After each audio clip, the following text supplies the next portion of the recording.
Hey, ladies and gents, it's Zen back, and since I did get some positive review on the classic games, I've changed it from retro games to classic games just because retro makes you sound old as fuck.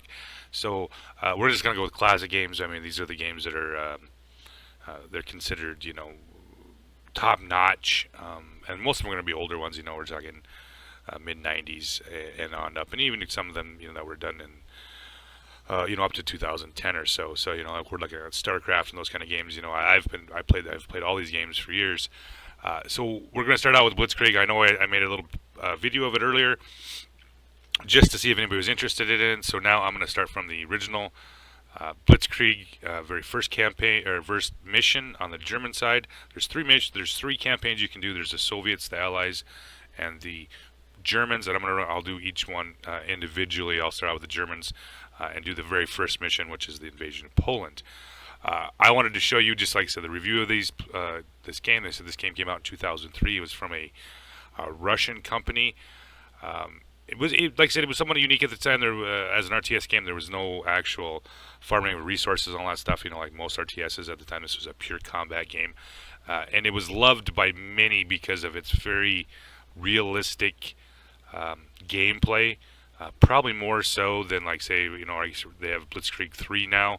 Blitzkrieg 2 and 3 became very arcadey, where Blitzkrieg 1 was far more realistic, at least with the units and all that kind of stuff. The gameplay was much, to a certain degree, is actually a little bit harder than the later ones, because it punishes you very hard if you make mistakes, just like in real life, I guess. That was the big thing. So now you can go to you can pick up on GOG.com. That's the place I usually shop for these older games, but they also carry it on Steam if you're interested in playing Blitzkrieg 2 or 3. This one is the Blitzkrieg Anthology for $5. And this will run just about on any computer in that kind of stuff. So if you're interested in picking the game up after I do these, the gameplay review and gameplay of the game, and of course I'm going to be doing more videos as I progress up doing each one of the campaigns, and I'll just be posting them as I go. But I thought I'd better start out first with this, kind of an overview of what the game was about. This game was super popular, among the World War II strategy, the people that were interested in World War II, because of its in-depth gameplay and its micromanaging, and all the things that you had to do to make, to win the game. Not just the strategy part of it, but the micromanaging of resupply, the micromanaging of your engineering units to repair equipment, to lay hedgehogs, mines, dig trenches, and all that kind of stuff. And then the use of the air power of reconnaissance planes, bombers, dropping enemy troops behind lines, using of your sniper, and that kind of gameplay. So it was a very in-depth game. You can spend literally hours. The first mission I'm going to show you, at least for the review, the review and gameplay part of it, is the very first mission. So it's a very quick game. It's the tutorial of how to start playing, understanding how the game works and how to play it. It's going to be a very quick little deal. But like I said, we're just going to start out here, and then we'll work our way up through it. So if you haven't picked it up, or if you're even interested in it, like I said, one of the best World War II strategy RTS games probably ever made, in my opinion. There's some other great games out there, but the original Blitzkrieg is so good. In my opinion, it's better than the Blitzkrieg 3, which just came out here a few years ago. Within the last 5 years, which should have been following on with the line, essentially the basis that Blitzkrieg started. But like I said, it turned it into far more of an arcade game than an actual realistic World War II simulator, at least in my opinion. So with that said, I'm going to bring up the gameplay of the first mission on the German campaign, which is the invasion of Poland. So, all right, back with the gameplay in the very first mission in the German campaign. And I'm just going to start this up. This is the actual loading screen and some of the cinematics of the game. I'm just going to run this as a new game. I'm sorry, I'm going to load this as the missions start auto. They always start out, you can start the original game from it automatically saves. So this is the invasion of Poland. I have the 222 armored cars, and then I have also the Panzer II off J's. So you're talking, they're all the two Panzer IIJs, of course, or Fs. I'm sorry, have the 20 millimeters, along with the 222 armored car. This first mission is the invasion of Poland, and obviously this is all about figuring out how the game works. So it's going to give you little hints and stuff how to play the game. And I'm sorry I didn't get that up there in the corner. I'm going to have to keep working on this. This is a windowed game. It doesn't have a window game on it, or a windowed feature on it, so I have to make my Bandicam try to fit this game in. So that's why you see the big black edges or whatever. So I'm going to try to work on it and try to get it to work a little bit better. Sometimes I get it, sometimes I don't, but that's the problem. So like I said, there's the little cues on the right-hand side up here tell me what my missions are and all that stuff. And as you do them, as you complete them, you can continue it. So you'll see little pink arrows down here on the bottom. They show you your next objective and where you're heading. So pull these guys back, and my reinforcements have arrived. So as you complete the objectives in most of the game, you get reinforcements. And this is in case my artillery have just pulled in here. So I'm going to drop my artillery.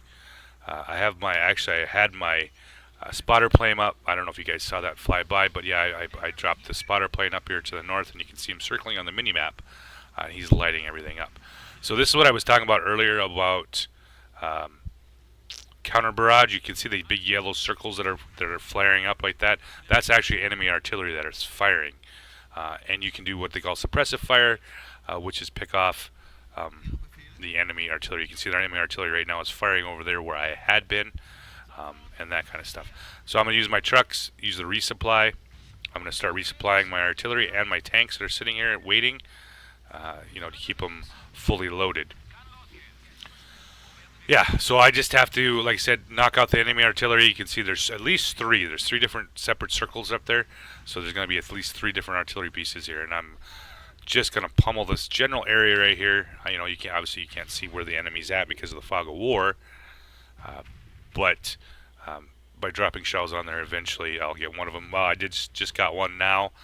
So now I got to move over to the second circle and see if I can pick him up. And I'm guessing he's right about here.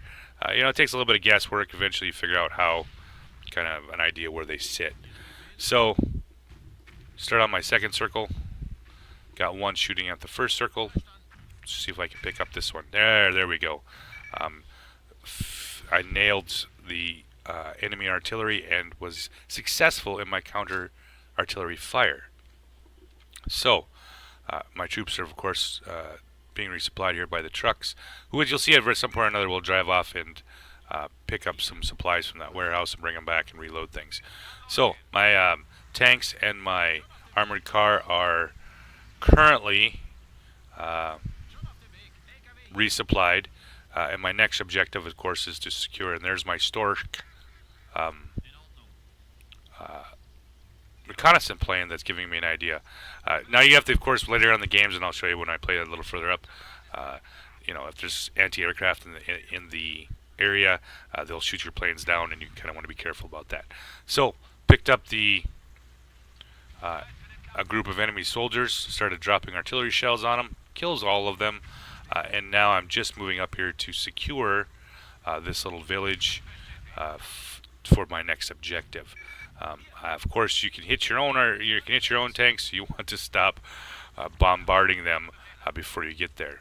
So reinforcements have arrived, and what do we brought? Okay, we got a sniper.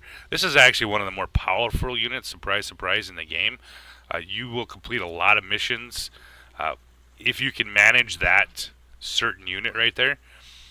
Sometimes, like I said, this game's still, even after all these years, it's still surprisingly difficult, some of these missions, and I'm playing just this on normal.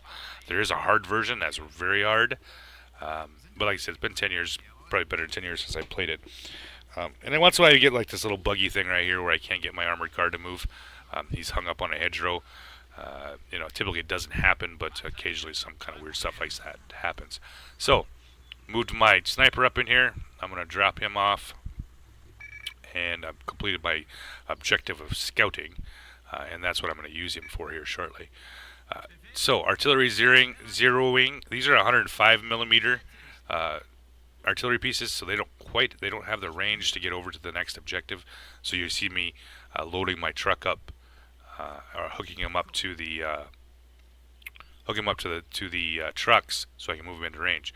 So I got my sniper up. He's got a scope up, and he sights 2 machine guns, 12.7 heavy machine guns, and I'm going to move my artillery into range here. Yeah, see, there they go. So like I said, the medium haulers. I talked about in the other video. You have to have these medium or heavy haulers to haul some of these equipment around. Sometimes the plane trucks can't move the equipment, so it's nice to have these big half tracks where you can move your artillery to the next spot. So, waiting for him to pick this guy up. Yeah, there we go.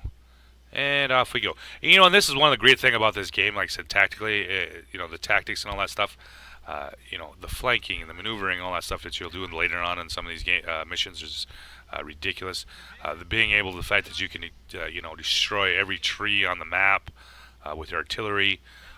Same way with the houses and stuff. You can demolish the houses. I mean, you can rebuild them, of course, with your engineering units.